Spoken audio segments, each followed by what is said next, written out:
The Chronoverse. Hardcore leveling warrior begins with Ethan Gong, once the king of lucid adventure, a VR game where success could change real life. Ethan was feared, arrogant, ruthless, and untouchable because of absolute luck, a broken ability that let him bend probability itself. In lucid adventure, Ethan ruled like a god. Then, one mysterious defeat took everything. His rank vanished, his power disappeared, his reputation collapsed. The strongest player in the world was reset to level 1, and for the first time, Ethan had to survive without the identity that made him untouchable. But lucid adventure is far more disturbing than it first appears. To the public, it looks like a VR MMORPG created by Giga, where players sleep, connect through an app, and enter a fantasy world through dreams. But that is only the surface. Lucid adventure is actually a real world in subspace, connected to human consciousness. Players are not controlling avatars. Their minds are transferred inside, their bodies are formed from consciousness, and the world is fueled by player dreams. That connection has a cost. Lucid adventure absorbs mana and life energy, blurring game and reality. Rankers become celebrities, success affects real status, and through the overlap, some players manifest powers in the real world. Even death matters. Players killed by nightmare can lose characters, memories, or have souls trapped between lucid adventure and reality. So lucid adventure is not just a VR game. It is a shared dream world, powered by consciousness, sustained by humanity, and dangerous enough to reshape reality. And this is where Chrono Life becomes interesting. Plus 99 reinforced wooden stick takes place inside Chrono Life, another VR fantasy game built around levels, weapons, stats, and rankings. But the moment you enter, one brutal rule becomes clear. If you are weak, you are worthless. Veteran players bully beginners. New players are mocked, exploited, and discarded. Strength decides everything.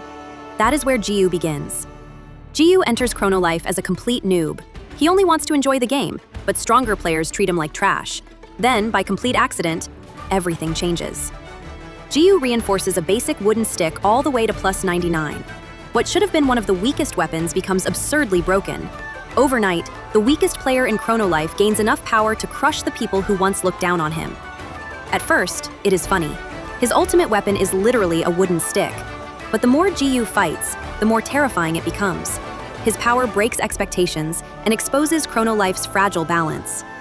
Jiu's rise proves that once someone humiliated gains power, the entire system can break. And that broken system leads into Shovel Up. Shovel Up follows Jisuk, a player who enters Chrono Life, another world, a second server made for beginners. Since new players in the main server were abused by veterans, another world was designed as a safe haven.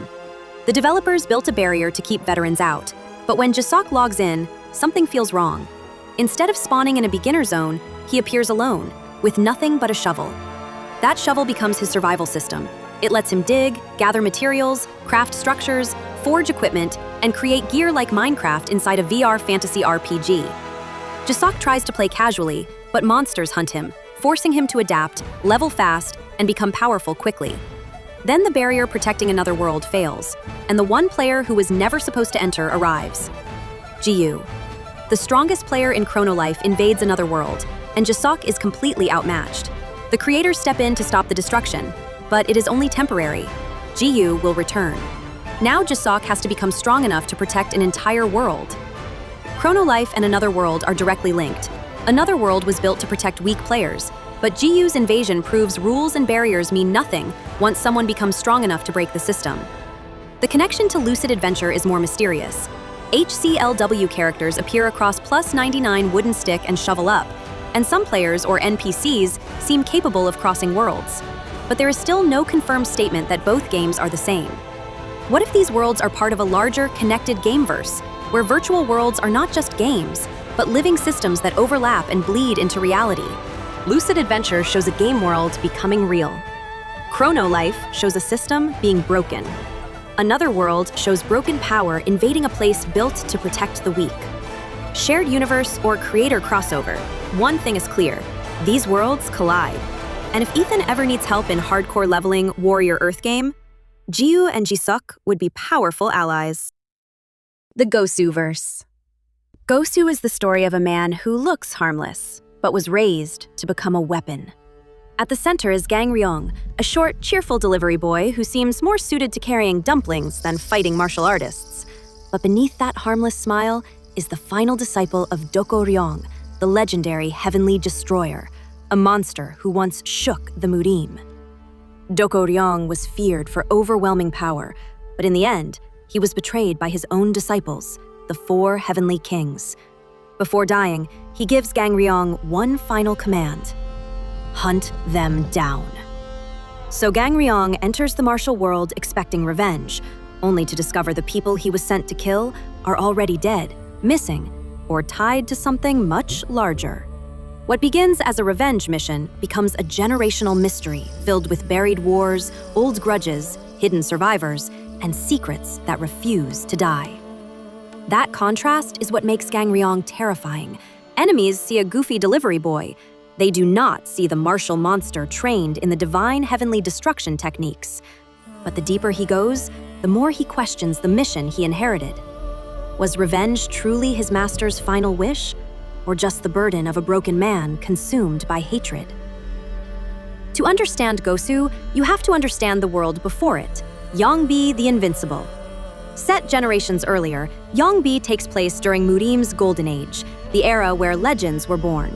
It follows Yongbi, a wandering martial artist who seems lazy, greedy, reckless, and obsessed with money. But underneath that ridiculous personality is a brutal past. Yongbi was once the Lord Commander of the Black Lancers, a former military general feared as the demon of the military. Throughout his journey, he crosses paths with legends like Gu Hui and Hong Ye Mong, while facing threats like the Azura Blood Sect, one of the most dangerous factions in Murim history. If Yongbi is about how legends were created, then Gosu is about what those legends left behind. And the connection is direct. In Gosu, Yongbi returns, not as the young wandering fighter from his own story, but as an older legend tied to the Sage Forest. By then, he is married to Hong Ye Mong, and he still carries that same mix of laziness, greed, comedy, and hidden loyalty. But now, his presence carries the weight of history. This is not just a cameo. Gu Hui and Hong Ye Mong also return, proving the old generation never disappeared. They simply stepped away until the world needed them again. The biggest connection is legacy. The enemies and conflicts in Gosu are not random new threats. Many of them trace back to the era of Yongbi. The clearest example is the Azura Blood Sect. During Yongbi's time, it was one of Murim's greatest threats. Even after its defeat, its influence survives through Okcheonbi, the Grand Prelate who reappears in Gosu as a living remnant of the past. His return proves the old era never truly ended, and defeating him requires both generations, old legends like Yongbi and Gu Hui, and the new monster, Ryong. At the same time, Gosu builds its own central conflict through the Heavenly Destruction sect, created by Ryong after he lost faith in Murim completely. To him, the martial world was too corrupt to save through peace or honor, so he chose domination. If Murim could not purify itself, he would purify it through overwhelming power. After his fall, the sect collapses, but later returns as the revived Heavenly Destruction sect, led by survivors like Hyol Bi and empowered by monsters such as Hwan Sa. That is what makes the connection between Yongbi and Gosu so strong. Yongbi shows the age of legends. Gosu shows the consequences of that age. The old heroes return, the old enemies resurface, and Ryong is forced to face a world shaped long before he was born. Yongbi shows how legends are created. Gosu shows what those legends leave behind. And Ryong is not simply strong. He is the result of everything that came before him. Yu Jin-Sung Universe. The Yu Jin-Sung verse is built on legacy. These stories connect through martial history, techniques, bloodlines, factions, titles, and legends that survive across generations. For Manhwa readers, the 4 main works are Return of the Mad Demon, A Dance of Swords in the Night, Like a Chilling Flame, and Reincarnation of the Fist King. Each one shows a different response to Murim's cruelty. Return of the Mad Demon begins with Lee Jaha, the chaotic mad demon whose dream is to become the god of martial arts. After stealing the Jade of Heaven from the demonic cult, he is hunted down, nearly killed, and wakes up in the past. But Jaha's regression does not make him pure or heroic. He is still brutal, unpredictable, and insane. The difference is that his madness now has purpose. With future memories, he turns chaos into a weapon against corruption, humiliating arrogant martial artists, crushing abusive factions, and punishing criminals so violently that no one can tell if he is becoming a hero or a sharper monster. His story asks one question: can madness become justice? A Dance of Swords in the Night follows Jin Sohan, a boy raised by the mystic lunar dance troupe, also known as the New Moon Sword Dancers. To Sohan, they are family. That family is ripped away when he is kidnapped by Dokma, the poison demon, who uses Sohan's special constitution for brutal experiments. Through poison, pain, and survival, Sohan becomes a cold, lethal fighter. But when he returns home, the troupe has been shattered. Some are missing, others were abducted. The home he wanted back no longer exists. Sohan's journey becomes more than revenge. He is trying to recover his family while reclaiming the humanity stripped from him. With poison arts and swordsmanship, he fights like someone who learned survival before compassion. His story is about trauma, found family, and becoming human again after the world turns you into a weapon. Like a chilling flame approaches Murim through responsibility. It follows Baek Mu-jin, young patriarch of the Baek clan of the Snowy Mountains. His clan is declining, its influence fading, and its future uncertain. Mu-jin enters the wider martial world not for glory, but because his people's survival depends on him. His journey destroys his idealized view of Murim. Behind righteous titles, he finds politics, hypocrisy, manipulation, and survival. Every victory reflects on his clan. Every mistake risks their future. Calm and disciplined, Baek Mu-jin fights like winter itself, cold on the surface, lethal underneath. His story is about leadership, legacy, and preserving dignity in a world that devours weakness. Reincarnation of the Fist King follows Dan Woo-sung, a martial artist who relied only on his fists. No divine weapon, no noble bloodline. Just raw power, stubborn will, and close-range domination. But in his first life, he is killed by the demonic faction, leaving enemies who never paid. Death becomes a second beginning. Woo-sung awakens as Jinian Lee, the eldest son of a wealthy merchant family. Now he has wealth, status, protection, and influence, everything he lacked before. But he does not see this new life as peace. He sees it as preparation. Even with money and status, Woo-sung remains a fist fighter at heart. His new life gives him the resources to settle every debt Murim still owes him. So how do these manhwas connect? Legacy. Baek Mu-jin later becomes remembered as the martial god and the first heavenly demon. The demonic cult and heavenly demon framework resurfaces across eras. Techniques, factions, bloodlines, and martial philosophies survive long after their owners disappear. Each protagonist represents a different answer to Murim's brutality. Lee Jaha responds with madness. Jin Sohan responds with survival. Baek Mu-jin responds with responsibility. Dan Woo-sung responds with vengeance. If you have read those 4 manhwas and want to go deeper, look into Looking at the Moon Reflected in the Sword. It has not been adapted into manhwa yet, but it adds another layer through Lee Seo-hui, the Black Sword Emperor, who dies fighting the heavenly demon cult near the shrine of Asura, then wakes in the past to stop the orthodox world from collapsing. That is the Yu Jin-Sung verse. Different eras, different protagonists, and one martial history where power survives through memory, history, myth, and destiny. Absolute Universe. The Absolute Verse, also known as Jang Young-hun's Murim Saga, centers on 3 connected Murim stories: Reincarnation of the Heavenly Demon, Absolute Dominion, and Absolute Regression. Each one stands alone, but together they show the same martial world across 3 eras: foundation, ambition, and consequence. Reincarnation of the Heavenly Demon begins with Chon Ha-jin, a man who had already reached the peak of Murim. Known as the strongest under heaven, he led the Grand Martial Alliance and brought peace to Kang Ho after defeating demonic enemies, internal threats, and chaos from every side. But that peace left him isolated. After dying from a mysterious illness, Ha-jin awakens inside Byok Ri-dan, the disgraced heir of the Byok sword clan. Ha-jin was feared and respected. Ri-dan is treated like a useless wastrel. For the first time, the strongest man in Kang Ho has to live from the bottom instead of ruling from the top. That reversal defines the story. Ha-jin is not simply trying to dominate again, he is investigating the mystery behind his death, while learning how murim treats the weak and disposable. This makes the series the foundation era of the Absolute Verse, exploring sects, demonic legacies, martial ideals, leadership, and the flaws hidden beneath peace. Absolute Dominion shifts the verse into ambition. Its main character is Juk Lee-gun, the son of the hilariously named Floating Clouds and Flowing Water Fruit Shop. But despite that background, he is far from ordinary. With the gentleman's sword in one hand and the hellblade in the other, Lee-gun enters murim with one goal. He wants to build the greatest sect under heaven. Lee-gun is not trying to survive the martial world, he is trying to reshape it. Kang-ho is already damaged by sect politics, orthodox and demonic conflict, corruption, and broken power structures. So his dream is not empty arrogance, it is a challenge to the entire system. His weapons explain him perfectly. The gentleman's sword represents discipline, refinement, and leadership. The hellblade represents brutality, dominance, and fear.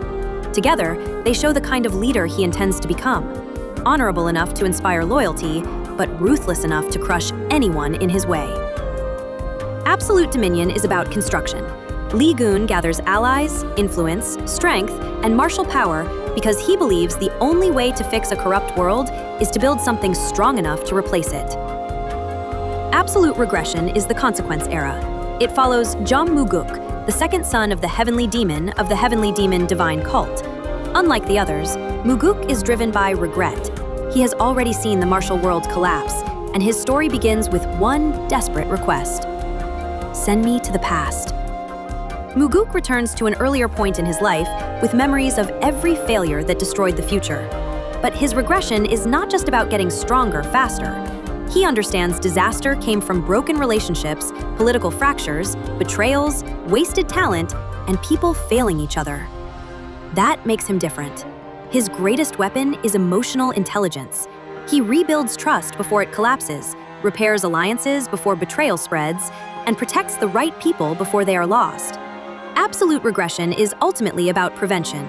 Moo-guk is rebuilding the people, systems, and relationships murim needs to survive what is coming. So how do these three connect? Legacy. Reincarnation of the Heavenly Demon establishes the older martial foundation. Absolute Dominion takes place later, in a Kang-ho shaped by older sects, demonic philosophies, and inherited power. Absolute Regression happens later still, when the Heavenly Demon Divine Cult is fully established, and Moo-guk is trying to fix a failed future. The clearest link is martial inheritance. The 9 Calamities demonic art traces back to older foundations like the Demon God formula, then appears in refined forms later. In Absolute Dominion, Lee-gun uses a saber variation. In Absolute Regression, the art appears more unified and tied closely to the Heavenly Demon's power. The Gentleman's Sword is another legacy thread, connecting Lee-gun's era back to reincarnation of the Heavenly Demon and forward into later murim alliance conflicts. That is the structure of the Absolute Verse. Chon Ha-jin answers a broken murim with wisdom. Juk Lee-gun answers with ambition. Jom Moo-guk answers with reform. Across every era, power never disappears. It becomes a martial art, then a sect, then a legend, then a burden inherited by the next generation. The Tower of God Universe. Tower of God follows 25th Bam, a boy who spent his life in darkness with only one person beside him, Rachel. To Bam, Rachel was everything. So when she leaves to climb the tower, he follows. Not for power, status, or a wish, but because he cannot imagine life without her. The moment Bam enters, everything changes. He does not enter as a normal chosen climber. He forces his way inside as an irregular, someone outside the tower's system. And irregulars are dangerous because they can disrupt the balance of the entire tower. The tower itself is not just a building. It is a massive world divided into countless floors, each with its own tests, rulers, cultures, and dangers. To climb, people must survive brutal trials and master Shinsu, the mysterious energy flowing through the tower. Above everything stands Zahard, the king who conquered the tower and created the system controlling it. To most people, the tower promises power, status, and dreams. But the deeper Bam climbs, the clearer the truth becomes. The tower is not built to grant freedom. It is built to control everything inside it. At first, Bam only wants Rachel. But as he climbs, He forms bonds with Kun Agero Agnes and Rak Wraithrazor, gets pulled into FUG, and learns that he is not just another climber. FUG wants to use him as a weapon against Sahard, while the tower's hidden history reveals ancient contracts, political manipulation, and a system designed to keep power in place. Bam begins as a lonely boy chasing the only person he ever loved, but slowly becomes a force capable of breaking the tower from within. That larger scale becomes clearer when Bam encounters Urek Mazino. Urek is one of the strongest irregulars in the tower, and one of the few characters who rejects the system completely. Unlike Sahard, who rules the tower, or FUG, which wants to destroy the current order, Urek does not want a throne. He does not want control. Urek wants to leave. As the founder of Wulhaksong, Urek searches for a way outside the tower. Most characters want to climb higher, gain power, or survive within the system. Urek asks a much bigger question. What if the tower itself is the prison? Bam meets Urek during the Floor of Death, a place outside much of Sahard's control and tied to ancient irregular history. The meeting is important because Urek immediately changes the scale of the story. Bam senses the difference in power, while Urek casually recognizes him as another irregular with potential beyond ordinary climbers. Before Urek, the tower feels like the ultimate destination. After Urek, it starts to feel like a cage. That idea connects to the mystery of Phantominum, the #1 ranked being in the tower. Phantominum is described as an axis, a reality-altering existence above the rules most characters understand. He represents a level of power beyond Sahard, beyond rankers, and possibly beyond the tower itself. The spin-off lore expands this through the Shining Ones and the Darkness. The Shining Ones were brilliant beings of creation, but their conflicts angered the Darkness, which created Phantominum as punishment. Phantominum hunted them down, sealed them into jewels, and embedded those jewels into his own body, becoming something far beyond even the gods of the tower. That is why Phantominum matters. He proves the tower is not the highest level of existence. It is only one part of a much larger reality. This is where Urek's story connects. Urek enters the tower for something bigger than status, a mission tied to Phantominum, the being who already transcended the system. While Bam enters for personal reasons, Urek's journey points beyond the tower entirely. Tower of God, Urek Mazino explores that path. The spin-off acts as a prequel and parallel expansion. GMT Universe. The GMT-verse, also known as the world of Graymark, is built around 4 connected manhwas: Dating to Survive, Control/Domination, Burning Effect, and the Graymark. Each story focuses on survival, control, punishment, and the fight to shape your own future. Dating to Survive begins with Umin, a ghost trying not to disappear. His life changes when he meets Saw Shin, a girl who can hunt spirits. To survive, Umin confesses to her, not because he truly loves her at first, but because staying close to Saw might stop her from destroying him. But what starts as a fake romance becomes something real. Both Umin and Saw carry painful, traumatizing pasts, and their relationship forces them to face loneliness, fear, guilt, and the need to be understood. Umin begins by lying to survive, but over time, he and Saw realize how much they truly needed each other. Dating to Survive is not just a ghost romance. It is about 2 broken people finding connection in the middle of fear, trauma, and survival. Control, also known as Domination, shifts the verse into psychological horror. It follows a main character who suddenly realizes someone is watching him. At first, it feels like paranoia, something strange invading his home, daily life, and sense of safety. But that fear slowly reveals a much bigger threat. The mystery leads him into a fight against a strange force that seems to be taking over humans one by one. These parasite-like beings are not just attacking people, they are controlling them, replacing them, and pushing toward a domination plan that could take over Earth itself. That is why Control matters. It shows the world before Graymark, when humanity is facing a threat that could destroy the old order. The body, mind, and identity all become unstable. The enemy is not only trying to kill humans, it is trying to own them. Burning Effect is the main bridge of the GMT-verse. It takes place in Graymark, a dystopian city ruled by fear, punishment, and absolute law. Every crime, no matter how small, is punishable by death, creating a world where survival depends on obedience. The story follows Burner, a girl from Block 5 who wants a better life. But in Graymark, poverty and desperation can make anyone a criminal. Once Burner becomes a fugitive, she is hunted by the Central Administration Bureau, the force protecting the city's execution-based system. Her greatest obstacle is Great, the executioner of Block 5. Great is violent, unstable, and obsessed with killing criminals, but he does not see himself as evil. To him, he is protecting society. If the law says sinners must die, then execution is justice. Burning Effect asks the central question of the verse: can a society built on punishment ever create peace? The Graymark is the sequel that revamps Great's story after Burning Effect. After the old law declaring that all sinners must die is gone, Great stands before Lohum Lagaha, the king of the cosmos. But instead of simply being punished, Great is given a chance to return to the past and change Graymark's future. This becomes a redemption and time regression story. Great knows the future, the violence, and the broken system ahead. But the biggest obstacle is Great himself. His rage, pride, trauma, and inability to let go of the old world may stop him from creating peace. If Great repeats the same mindset, the new timeline could become even darker than the one he is trying to fix. That is how the four stories connect. Dating to Survive and Control are prequels to Burning Effect. They show the world before Graymark: emotional wounds, supernatural forces, psychological threats, and domination pushing humanity toward collapse. Burning Effect is the main connecting bridge, showing what that future becomes: a city where survival turns into law, and law turns into execution. The Graymark is the sequel, giving Great a chance to rewrite the tragedy Burning Effect left behind. Y, also known as Hyun Song, is one recurring face tying the earlier stories together. She appears as a supporting character in Dating to Survive and Control, using hypnosis to help the main characters. Later, Y becomes a bridge between the supernatural, psychological, and dystopian sides of the verse. The recurring theme is a person's fight to control the outcome of their own story. There may be a greater force pushing events like predetermined destiny, but these characters learn they still have a say. Umin and Saw fight to survive trauma. The heroes of Control fight domination.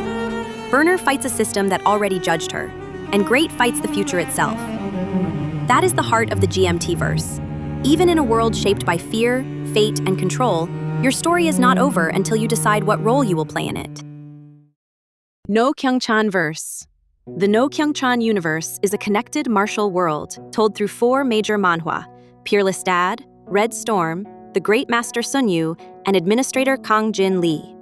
Each story stands alone, but together they reveal one larger murim setting built on family, legacy, authority, and the cost of power. The best starting point is Peerless Dad, because it acts as the hub.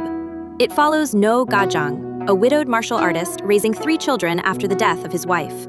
Unlike most murim protagonists, No is not chasing revenge, fame, sect leadership, or the title of strongest under heaven. His goal is painfully ordinary: earn money, protect his children, and live peacefully. But peace is almost impossible in murim. No tries to avoid the martial world, yet dangerous jobs, hidden masters, faction politics, and old grudges keep dragging him back in. He may look like a tired working father, but his past training under Mo Wei gave him terrifying endurance, strength, and instincts tied to the trillion blows art. The deeper message of Peerless Dad is not simply a strong father protects his kids. It is about a man trying to protect normal life in a world that rewards violence. No fights because he has to, not because he wants glory. From Peerless Dad, the first branch is Red Storm, connected through Chun Myung-hoon, also known as Noya. In Peerless Dad, Noya is a legendary murim figure tied to Mo Wei, Chun Soso, and the highest levels of martial power. He represents the monster hidden behind the history of the martial world. In Red Storm, that same Noya enters another dimension and becomes the master of Yulian Provoke, the young warrior and heir of the Pareya tribe. Yulian lives in the brutal Red Desert, where tribes fight for resources, honor, and survival. Through Noya, he learns internal energy, body control, discipline, and murim principles that do not naturally belong to his world. Yulian grows into the leader of the elite unit known as Red Storm, created to protect Pareya and reshape the desert's future. This makes Red Storm the expansion layer, murim power crossing into another world. The next branch is Administrator Kang Jin Lee, connected through Lee Gangjin. In Peerless Dad, Gangjin is the terrifying figure who once defeated No Gajang and shaped his fear of murim.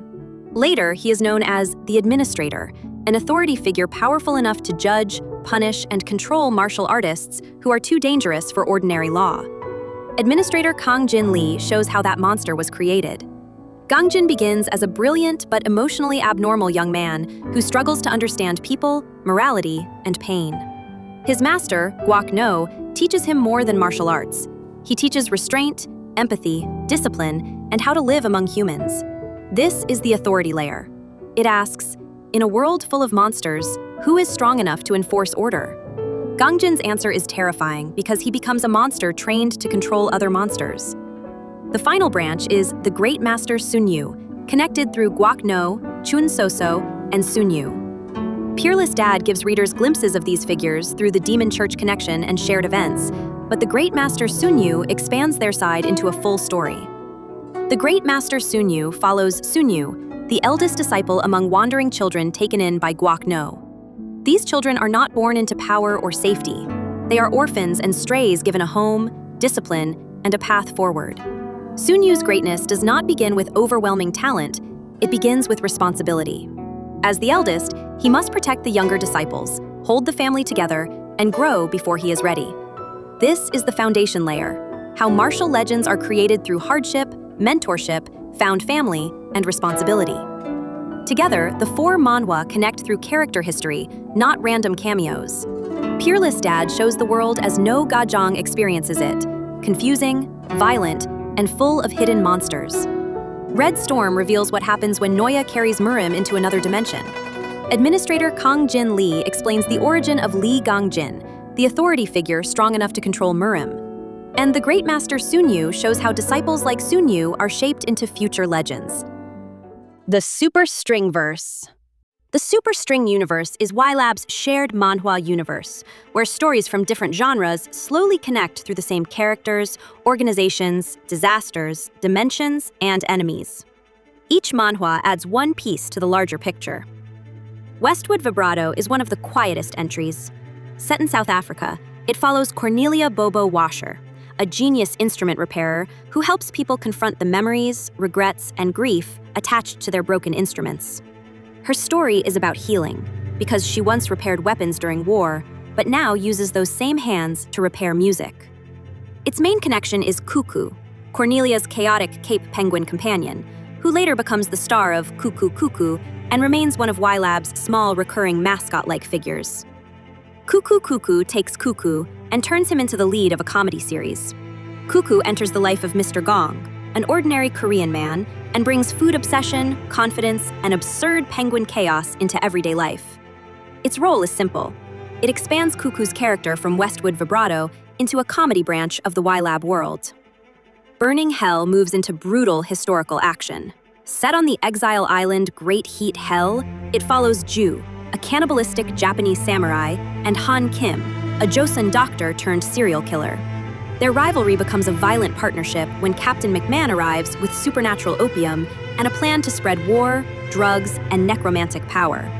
Burning Hell gives Superstring an early historical layer, connecting through Han Kim's sister's tie to Suki Kong's past, McMahon's death-based power echoing older supernatural systems, and Ju later becoming relevant to the wider multiverse stage. Hanlim Jim brings the universe into martial arts and underground fighting.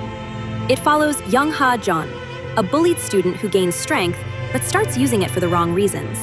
After being destroyed by Suho Kong, the champion of PvP, Young Ha enters the underground fight world and learns that real strength is not domination, but discipline, control, and purpose. Hanlim Jim connects through Young Ha's later role in the wider street-level universe, Guangchon Lim's past as Red Ghost, and Doan Group's influence over PvP and organized violence. My Nights Shine Brighter Than Your Days explores politics, nightlife, and human corruption. It follows Ha Si-woo, a former tennis athlete investigating the suspicious death of her sister Mi-woo.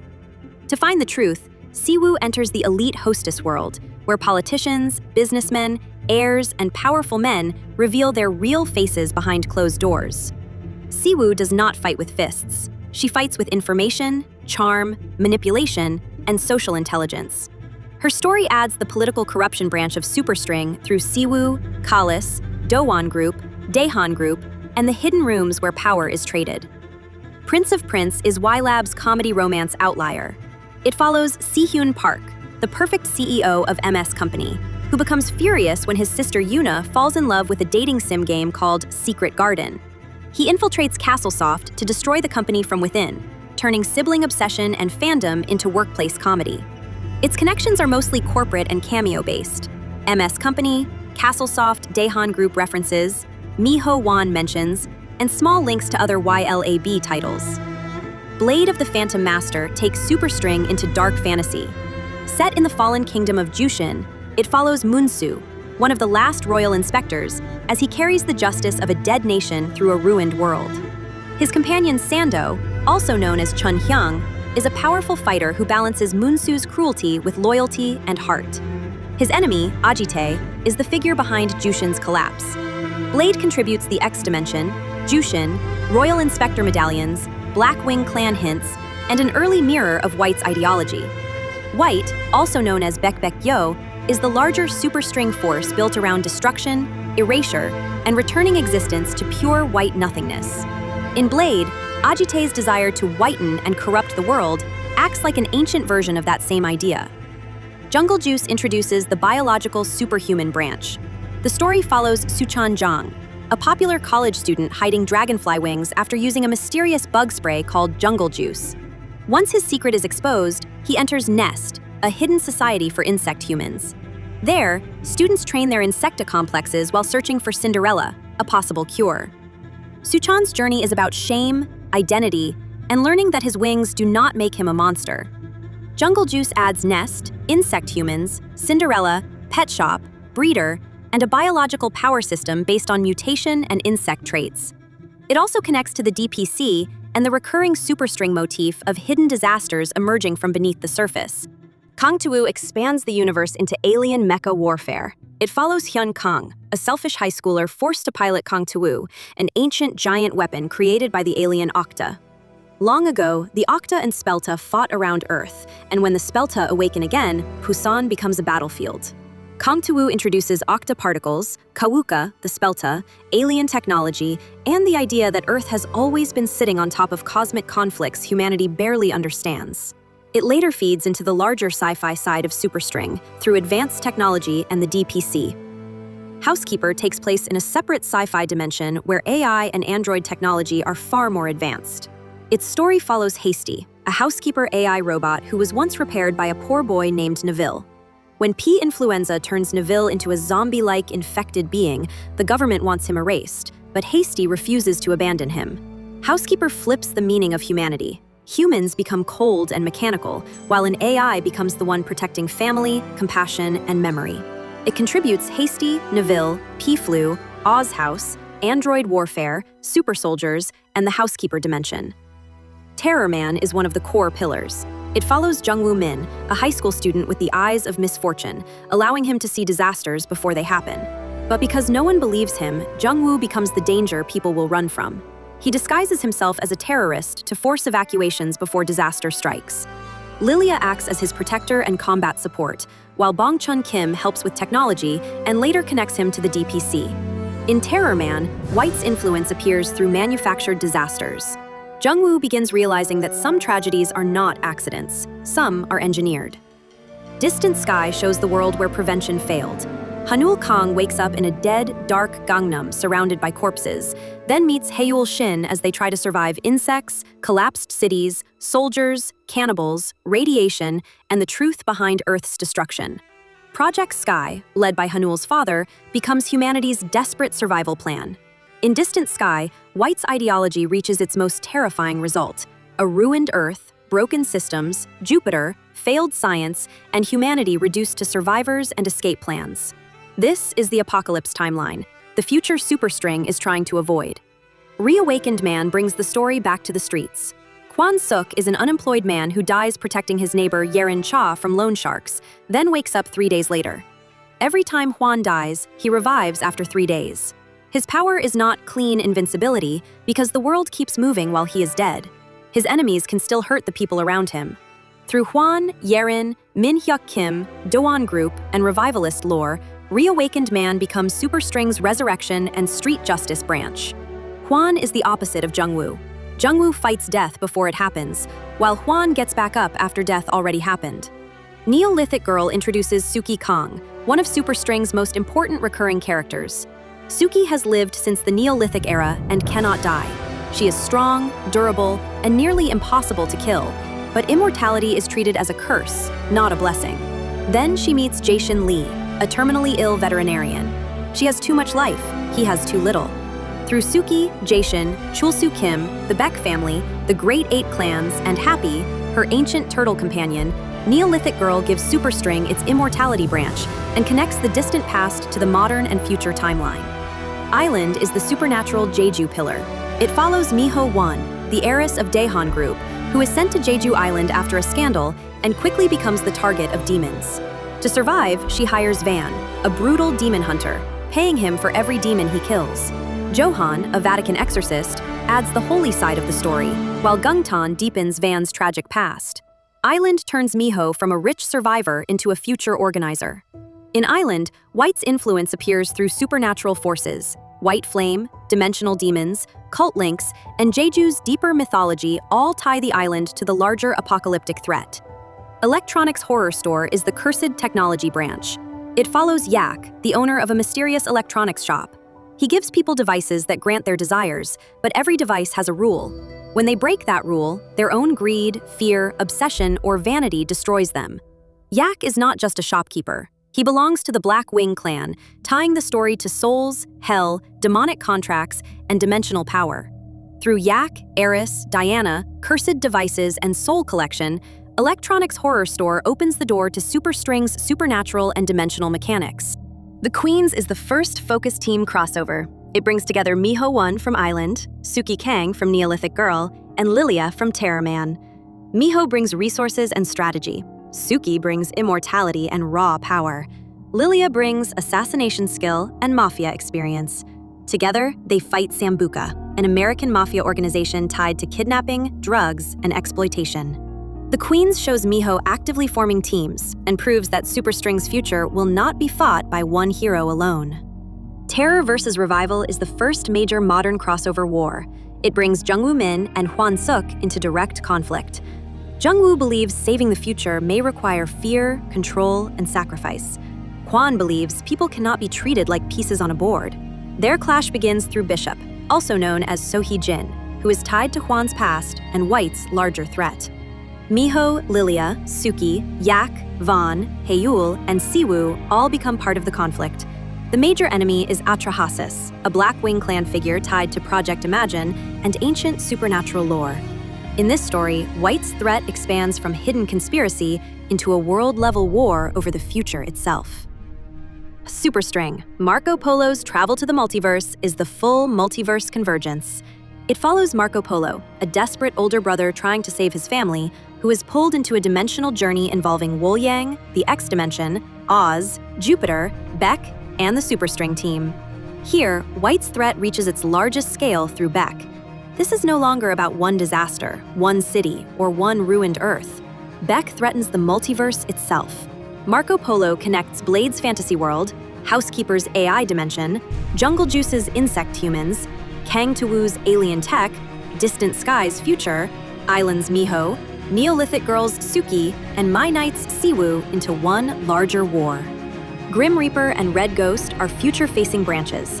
Grim Reaper is expected to continue the Terror Man side after Terror vs. Revival and before Terror Man Season 3, staying close to Jungwoo's world of misfortune, death, and disaster. Red Ghost is expected to explore Gwangcheon Lim's past as Dawon Group's deadly cleaner, showing the blood-stained origin behind Han Lim Jim, Dawon Group, and the criminal world that later shapes Reawakened Man. That is Super String in its simplest form. Different stories, one connected string. And that wraps up Part 3 of Shared Webtoon and Manhwa universes. If you enjoyed the video, leave a like and comment what universe or connection surprised you the most. And if you haven't watched Part 1 or Part 2 yet, check them out right here. You may uncover even more hidden connections you never knew about. Thanks for watching, and I'll see you in the next one.